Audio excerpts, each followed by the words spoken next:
Concordo, mas quero fazer uma pergunta. Não, concordo totalmente, mas quero fazer uma pergunta. Tá pior do que estava ou tá do mesmo jeito que estava? A mim tá pior do que estava em relação ao Lázaro. É?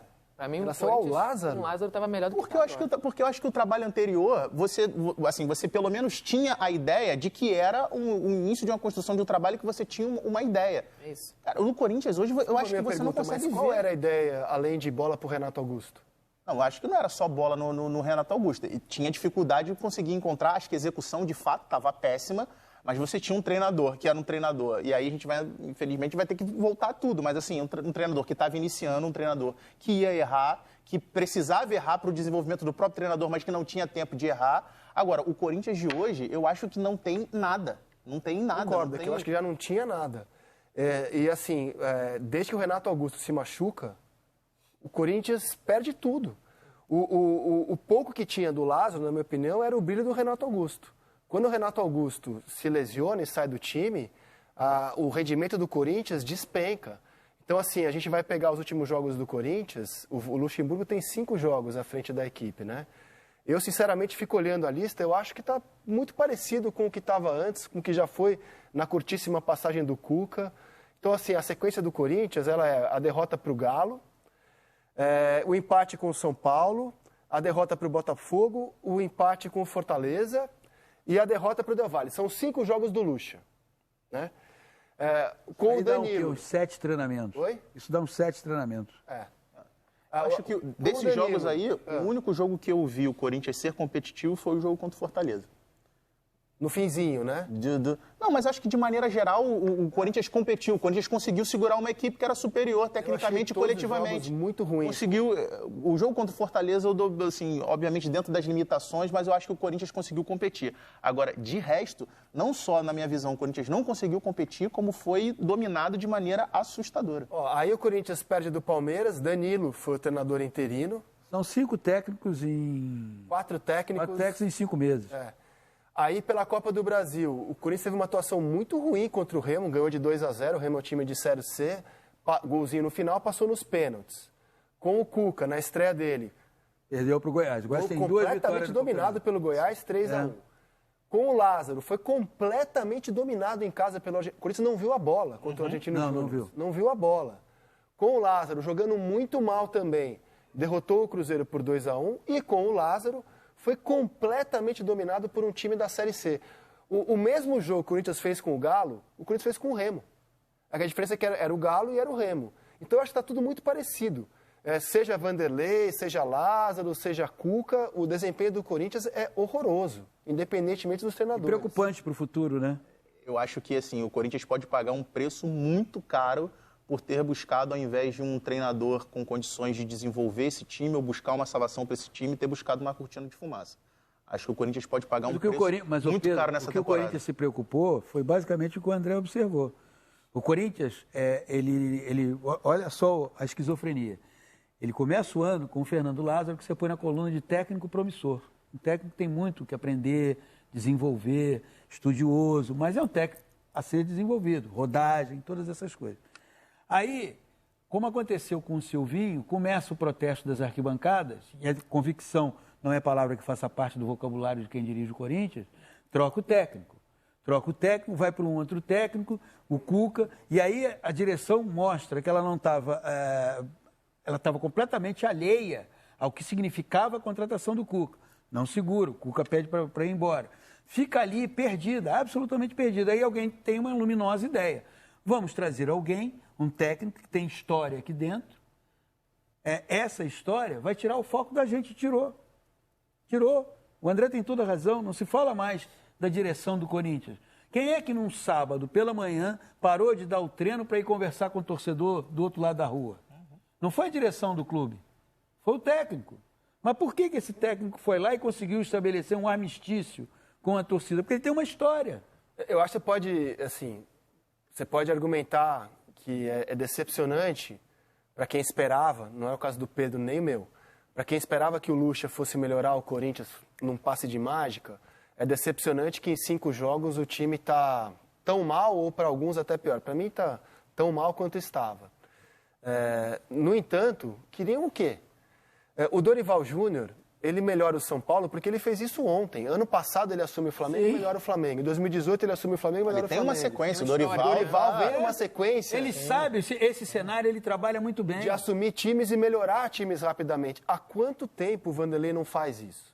Então foram buscar um treinador que já foi o melhor do futebol brasileiro. No Vanderlei no auge, melhor do que qualquer um que hoje está empregado. No auge dele. Mas há quanto não tempo... quer demais lembrar que o Vanderlei dirigiu Seleção Brasileira e Real Madrid. Há quanto tempo ele não faz isso? E o Vanderlei traz também uma estatística muito ruim nesse início de trabalho, que no século é o pior começo de um treinador à frente do Corinthians.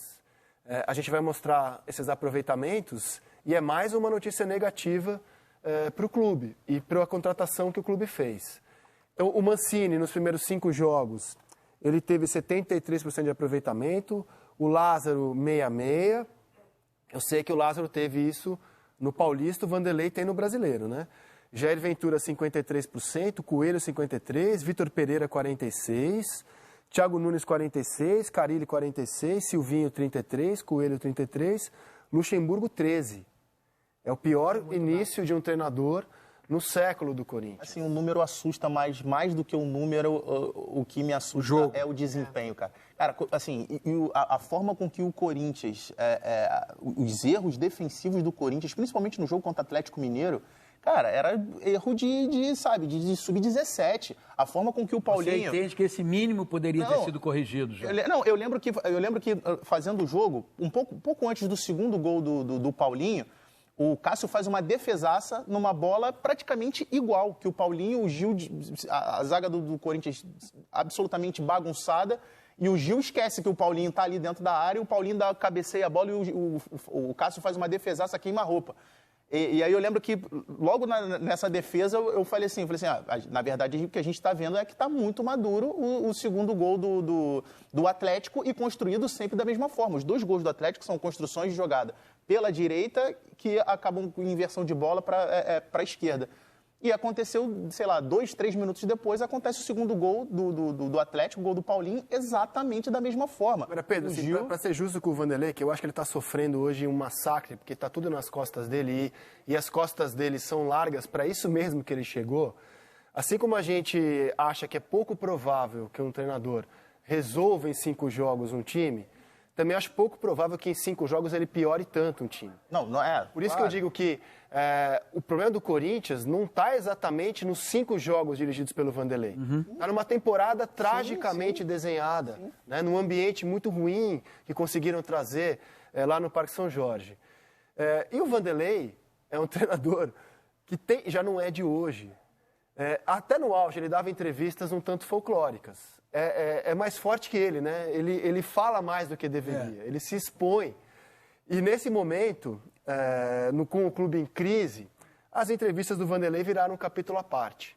A gente fez uma coletânea das entrevistas do Vanderlei nestes 5 jogos à frente do Corinthians. Dá uma olhada. Se a gente sair daqui aplaudido, tinha alguma coisa errada, né? Pelo momento que nós estamos vivendo. Como é que a gente vai sair daqui aplaudido? Me mostra qual a diferença tática que existe do tempo atrás de hoje. Nenhuma. Onde é que está a modernidade? No avanço que o Corinthians tem toda a estrutura aqui. Fisiologista, um profissional da saúde, nutricionista, tudo aquilo que o pessoal falava antigamente, que eu levava uma patota junto comigo, o Corinthians, o Palmeiras, todos os clubes têm hoje. Rapaz, jogador vive mais concentrado que extrato de tomate. Isso faz parte da nossa vida, cara.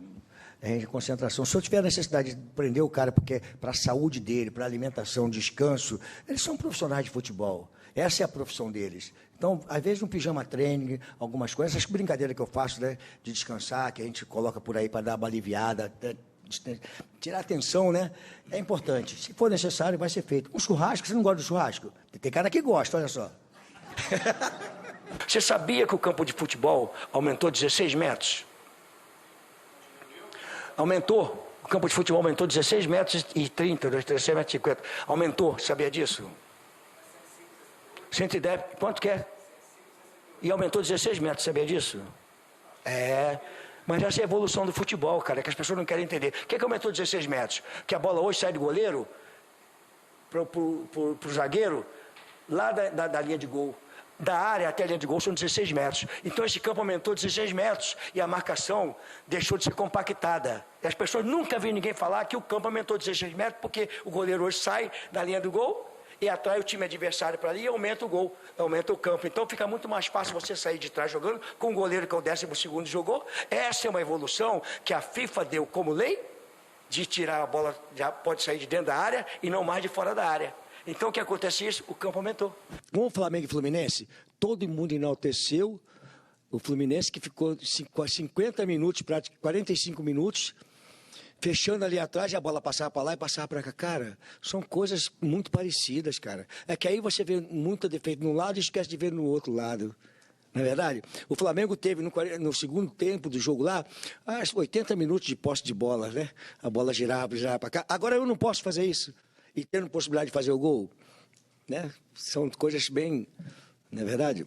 O que eu posso falar para você e para o torcedor do Corinthians é o seguinte: no final do ano nós vamos estar disputando lá em cima, não tem nenhuma dúvida disso aí. Nenhuma dúvida disso aí.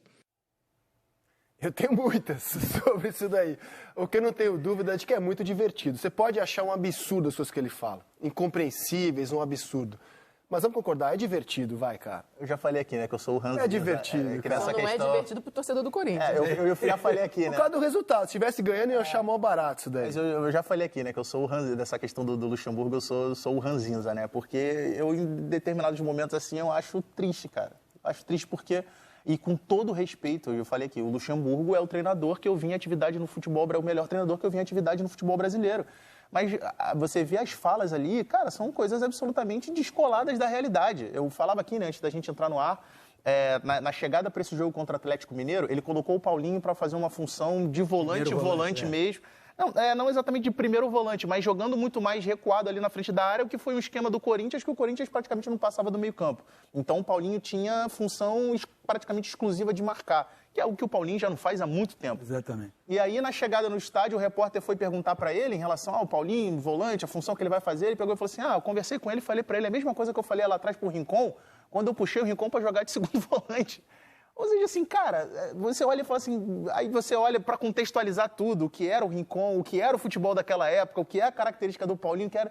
E você fala assim, cara, não pode ser sério. Só que, infelizmente, é sério. Então, assim, eu confesso que eu sou o ranzinza em relação a essa questão do Vanderlei. Entendo toda a questão folclórica, a parte folclórica, mas eu acho triste de um cara que foi um dos melhores. Não só folclórica, acho que é entretenimento, assim, acho que é divertido. Faz parte de, assim, são algumas ideias, realmente eu discordo completamente, especialmente essa, que virou já uma obsessão há algum tempo de que o futebol não passou por nenhuma transformação, mas, ao mesmo tempo, as entrevistas acabam também atraindo ainda mais a atenção para ele.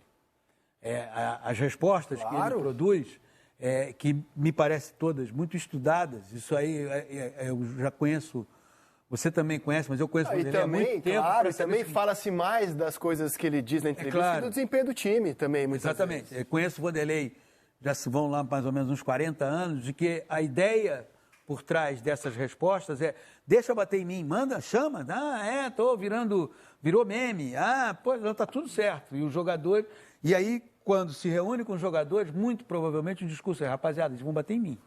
Vocês eles não vão bater, porque eu vou falar isso, vou fazer aquilo. E é o que está acontecendo. E me parece que tudo isso, volto a dizer, discordo frontalmente, porque sei da convicção dele de que o futebol não mudou. O futebol mudou porque o mundo mudou, a sociedade mudou, e o futebol não é uma bolha para ficar alheio às mudanças pelas quais o mundo passou.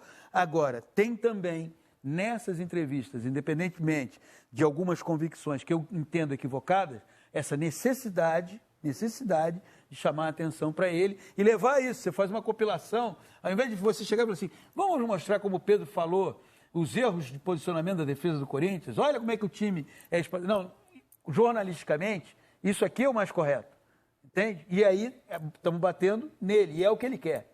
Porque com isso ele desvia o foco. E vocês não acham que isso tem um cidadão da competência que o Vanderlei já mostrou ao longo da vida dele, você imagina como ele poderia ser hoje se não negasse a evolução do futebol e se adaptasse a ela com a competência e o conhecimento que ele já demonstrou ao longo da vida. Todo negacionismo é ruim, embora muita gente creia o contrário. Mas esse negacionismo dele, em relação às transformações pelas quais o futebol passou, da mudança das terminologias, da questão da extensão do campo, tudo isso, eu discordo do goleiro ao